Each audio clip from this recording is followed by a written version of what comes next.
கேள்வி: செஞ்சி தொகுதி செஞ்சி பேரூராட்சியில் அமைந்துள்ள அரசு மகப்பேறு மருத்துவமனைக்கு போதிய நவீன உபகரணங்களை விரைந்து வழங்க அரசு முன்வருமா? ஆமெனில் எப்பொழுது? கேள்விக்கான பதில்: நிச்சயம்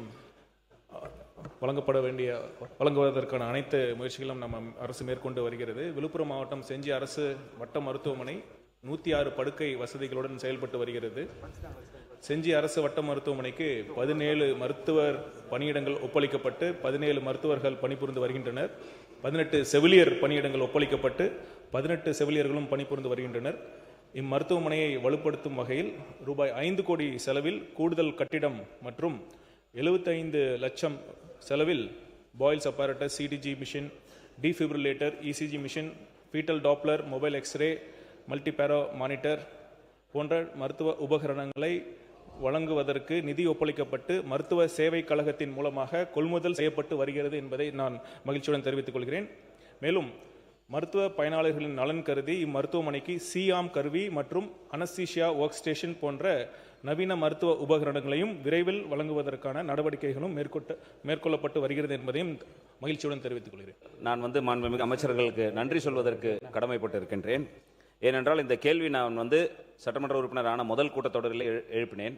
அப்பொழுது என் மனதில் இருந்தது என்னவென்று சொன்னால், கடந்த ஆட்சி காலத்தில் ஒரு நல்ல மகப்பேறுக்கென்று ஒரு தனி கட்டிடம் கட்டப்பட்டு அந்த ஆபரேஷன் தியேட்டர் நடைமுறைக்கு வராமல் இருந்தது. அதற்கு பிறகு நம்முடைய நீர்வளத்துறை அமைச்சர் மதிப்புக்கு மரியாதைக்குரிய அண்ணன் ஆனந்தன் அவர்கள் ரிவ்யூ மீட்டிங் வந்தபொழுது அவரிடம் ஒரே ஒரு கோரிக்கை தான் வைத்தேன்.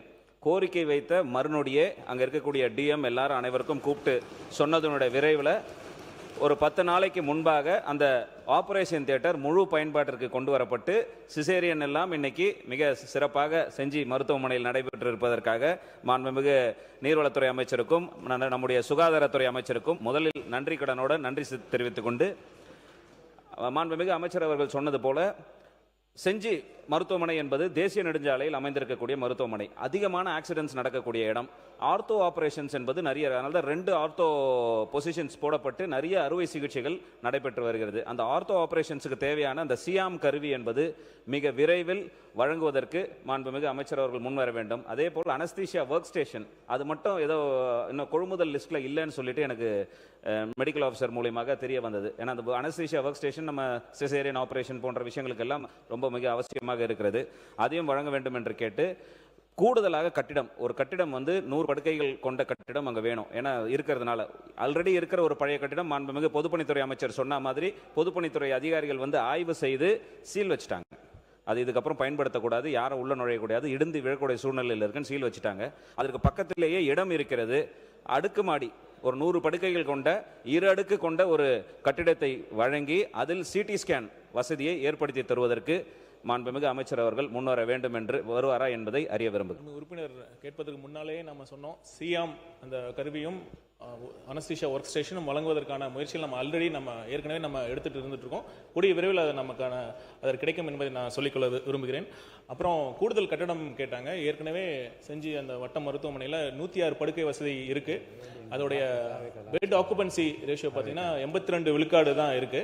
கண்டிப்பாக தேவையை நம்ம ஆய்வு செஞ்சு படிப்படியாக நம்ம அந்த மருத்துவமனை உட்கட்டமைப்பை மேம்படுத்தக்கூடிய வசதி ஏற்பாடுகள் நம்ம செய்வோம் என்பதை தெரிவித்துக் கொள்கிறேன். மாண்புமிகு பேரவைத் தலைவர்களே, அது ஆக்குபன்சி ரேட்ன்றதை பொறுத்த வரைக்கும் நமக்கு இங்கே போதுமான இல்லாதனால முண்டியம்பாக்கம் ஹாஸ்பிட்டலுக்கு ரெஃபரல் ரேட் கொஞ்சம் நிறைய இருக்கு. நம்ம கிட்ட இங்கே பொசிஷன்ஸ் இருக்கு. எனவே கூடுதல் கட்டிடம் என்பது ரொம்ப அவசியம். ஏன்னா 2011 நான் சட்டமன்ற உறுப்பினராக இருக்கும்பொழுது கட்டப்பட்டது தான் கடைசி பில்டிங். அதுக்கப்புறம் மகப்பேருக்கு என்று கட்டினாங்களே தவிர ஜென்ரல் ஹாஸ்பிட்டலுக்கு கூடுதல் கட்டிடம் நம்ம கட்டலை. நான் என் சட்டமன்ற உறுப்பினர் மேம்பாட்டு நிதியில் கட்டப்பட்ட நிதி தான் ஜென்ரல் ஹாஸ்பிட்டலுக்கு இருக்கக்கூடிய கடைசி இது. மேலும் கூடுதலாக அந்த மருந்து ஆளுநர்கள் போஸ்டிங் என்பது 2 போஸ்டிங்கில் ஒன்று டெபுடேஷன்லேயே இருக்கிறதுனால அங்கே வரமாட்டாங்க. அதில் ஒரு போஸ்டிங் இருக்கிறது உண்மையிலேயே அவரால் பணி செய்ய முடியவில்லை. அதை நிரந்தர பணியாக 2 போஸ்டிங்கும் செய்து தர வேண்டும் என்பதை கேட்டுக்கொண்டு 100 சப்சென்டர்ஸ் இந்த ஆண்டில் வழங்கப்படும் என்று அறிவிப்பில் கொடுத்தீங்க.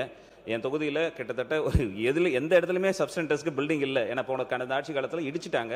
எல்லாம் அங்கங்கே வாடகை இடத்துலையும் பஞ்சாயத்து இடத்துலையும் வச்சு பார்த்துக்கிட்டு இருக்கிறாங்க. அந்த சப்சென்டர்ஸுக்கு கூடுதலாக பில்டிங் கட்டி தருவதற்கு அமைச்சர் அவர்கள் முன்வர வேண்டும் என்று கேட்டு அமர்கிறேன். அங்கே ஏற்கனவே 106 படுக்கை வசதிகள் கொண்ட மருத்துவமனை இருக்கு.